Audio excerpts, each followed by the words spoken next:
Hey Gary, what time today is the Alive After 5? I don't know. Let me check my sex watch. 5:30 p.m. Hey David, what's the weather going to be like tonight? Squatchy and 75. So is everything ready for tonight? Not quite Yeti, but it will be soon. Hey Neil, can you tell us about some of the food tonight? We're gonna have some Bronco tacos, and they're gonna be Squatch-errific. You think we'll see Squatchy tonight? I don't know, but if we do, I'm gonna give him a cold beer. I'm sure it'll squash his appetite. Hey Jeremy, on that Alive After 5 tonight, what kind of door prizes are we going to have? It's a Yeti.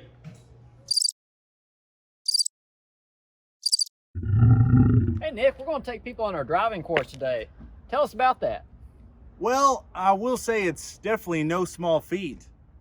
And we've got trained professionals that'll be there, and so we won't let you get in a hairy situation. But if you do get into a hairy situation, we've got a big tow truck headed your way. Thank you, Nick. We'll see you tonight. No problem, Ray.